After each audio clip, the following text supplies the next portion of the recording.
Hello everyone, I'm Blake Childress and I'm that one filmmaker. And fuck the intro, let's just get right into this. Dr. Sleep. Just, oh, fuck.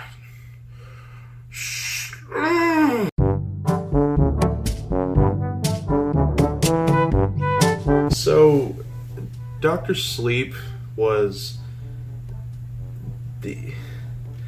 I'm gonna tell you the truth. It was the most disappointing movie I've seen pretty much this whole year.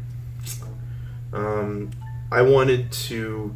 I expected this movie to be at least a 7 or 8. I was expecting it to be a good horror movie. I thought it was gonna be a good time, but no, it was just bad. It just wasn't good. Now, I don't know where to begin. First of all, the direction. Whoever this is, the director, I think his name is like Mike Flanagan or something. He was the creator of the very popular series on Netflix titled The Haunting of Hill House. Apparently, that's one of the best horror series of all time.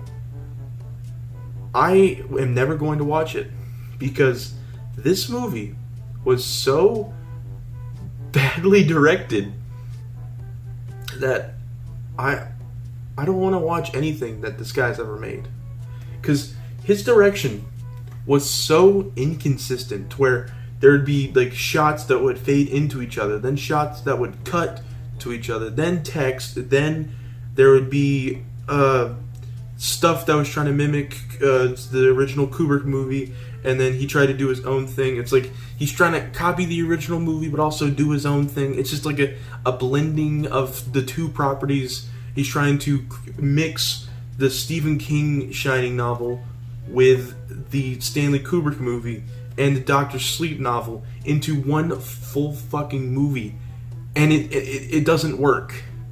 It's a mess. And that's the main reason why this movie is bad. The movie is a mess. Now, a lot of this I kind of have to blame on the plot, which is not his fault because this is based on a book. And from what I can tell, this movie is completely faithful. In fact, I actually think it's way too faithful because the script was... Oh, it was not good. It felt like they were trying to mimic the novel completely, to where there would be specific lines of dialogue that I was like, that does not feel like a human being is saying that. That feels like something Stephen King wrote in a book. Like, there would be moments where actors were not even in the moment of their characters. Like, instead of two characters... Like, one knocks on a door, and it's supposed to be in the morning when they're waking up. It's like, knocks on door opens. Immediately, the guy, instead of, like, doing, like, what do you want? It's just, what do you want? Like, it was so wooden. The only actor that I can say did a pretty great job was Ewan McGregor as Danny Torrance. That was really good. And I could say Abra was pretty okay for a child actor. She was pretty fucking bad in like the first 2 acts, but then the 3rd act, yeah, she did a pretty good job. But everyone else,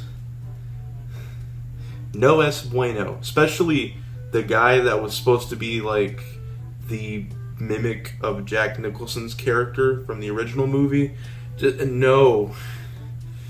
No, I know he was hired because he kind of looked like Jack Nicholson, but no, he was bad. He was terrible. But I don't know really where else to go with this movie. It's just, it was bad. Like, let's just talk about The Shining for a second. The Shining is a horror masterpiece. Compared to the actual Kubrick movie with Dr. Sleep and The Shining, these two movies, they are literally complete opposites. Like, the Kubrick original movie was amazing because the music was used sparingly. and it had this like haunting atmosphere to where the beginning it has some like chilling music, the like that whole thing, and then in the middle there's literally like nothing. It's a slow build in tension, and then the ending, everything is thrown at you.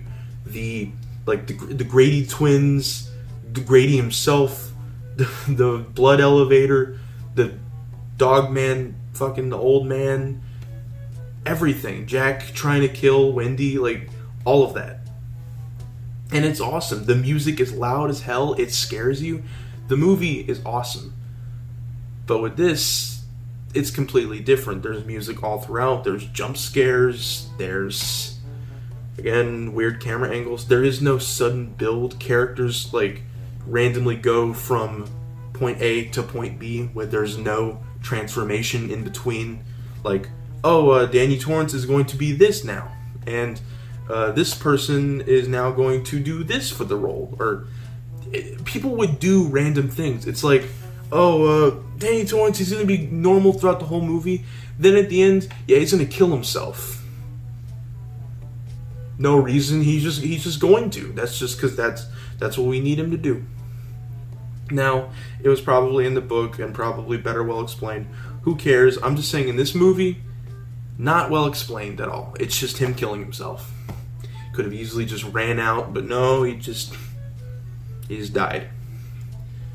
Literally the only thing that I actually liked about this movie, apart from Ewan McGregor's performance, was just the last, like the third act, where they started throwing in a lot of the Shining stuff.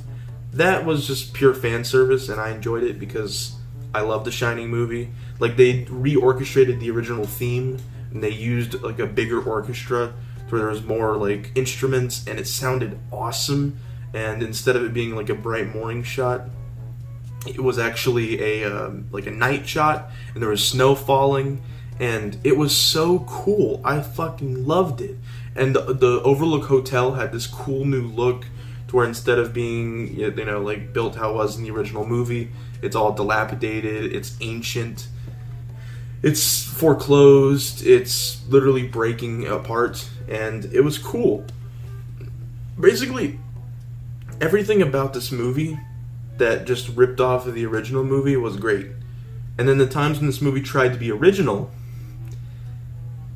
that's when it sucked.